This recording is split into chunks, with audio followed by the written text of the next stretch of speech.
নমস্কার বন্ধুরা, বাঙালি বাড়ি রবিবার মানেই তো কিছু স্পেশাল। এবার আমি আপনাদের দেখাচ্ছি, রবিবারে আমরা অল্প মাটন নিয়েছি।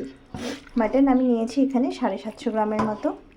আর এই 5টে পেঁয়াজ নিয়েছি, 2টো রসুন, আর এই যে মশলা অল্প আছে, লবঙ্গ, এলাইচি, তারপর জিরে, শুকনো লঙ্কা আর গোলমরিচ।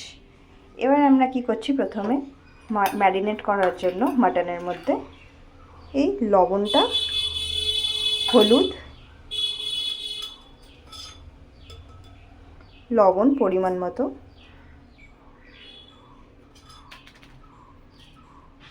বেশ ভালোভাবে একটু হলুদ নেব, কাঁচা তেল,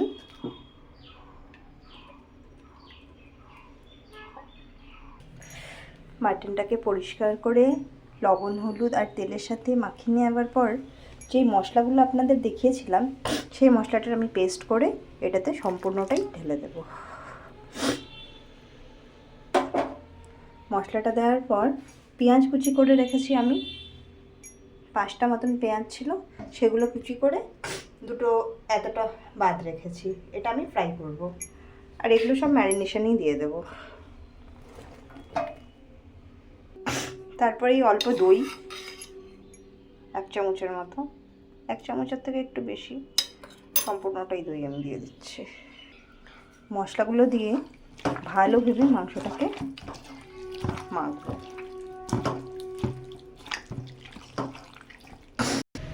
ভালোভাবে ম্যারিনেশন করে নেওয়ার পর কড়াই গরম হয়ে গেছে। কড়াই গরমের হওয়ার পর আমরা একটু ভালো করে তেল দিয়ে দেবো। তেলটা একটু বেশি পরিমাণেই দিতে হবে, কারণ মাংসটা একটু বেশি আছে আর মশলাপাতি মিলিয়েও বেশি হয়ে যায়। তারপরে আমরা কি করব, যে বাঁচা পেঁয়াজগুলো ছিল সেগুলো আমি কেটে নিয়েছি একটু রাফলিভাবে। এবার সেইগুলো তেলটা গরম হওয়ার পর কড়াইতে দিয়ে দেবো, ভালো করে লাল করে ফ্রাই করে নেব। মাটন, চিকেন আর মাছ যাই হোক, একটু আলু না দিলে কিন্তু ভালো লাগে না, তাই আমি একটু আলু দিচ্ছি। আলু ছাড়া আমাদের বাড়িতে আর কেউ খেতে চায় না, আলুটা দিয়ে দিলাম। এটা কিন্তু টোটালি অপশনাল, আপনাদের যদি ইচ্ছে হয় তাহলে আলু দিতেও পারেন, যদি ইচ্ছে না হয় তাহলে আলু ছাড়াও খেতে পারেন। কিন্তু আমাদের বাড়িতে না, সবাই আলু দিয়ে খেতে খুব ভালোবাসে, ননভেজ, তাই আলুটা ফ্রাই হওয়ার পরেই পেঁয়াজটা ফ্রাই করব। আলুটা বেশ ভাজা হয়ে এসছে। ভাজা হয়ে আসার পর এই পেঁয়াজগুলো আমি ফ্রাই করে নেব।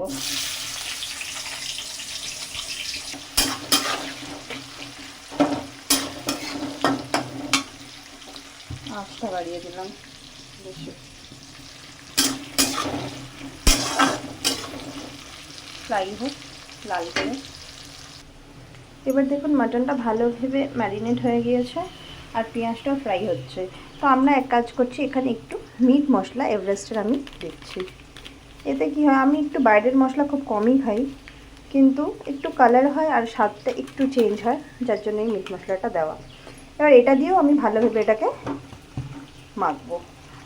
মাটনটা যত ভালোভাবে মাখা হবে ততই টেস্টটা বেশি ভালো আসবে।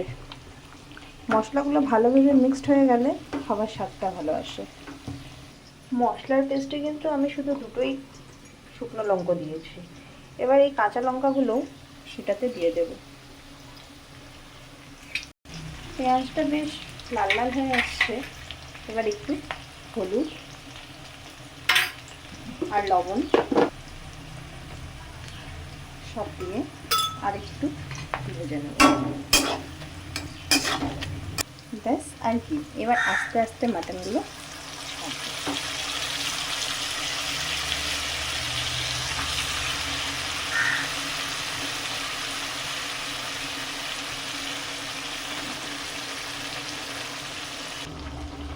মাংসটা রেডি হচ্ছে।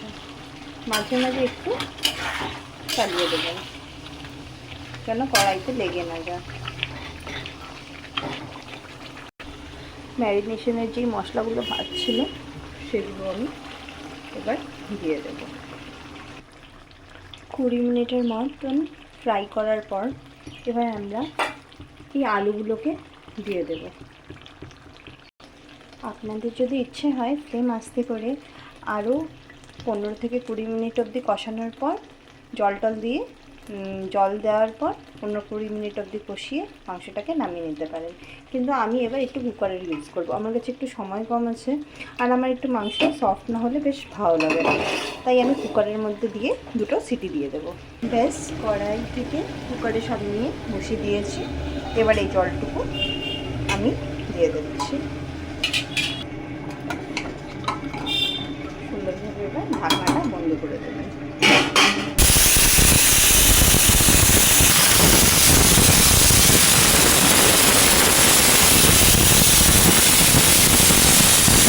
রেডি। মাটনটা ঠান্ডা হয়ে যাবার পর এবার খুলে দেখি কেমন হয়েছে। So delicious.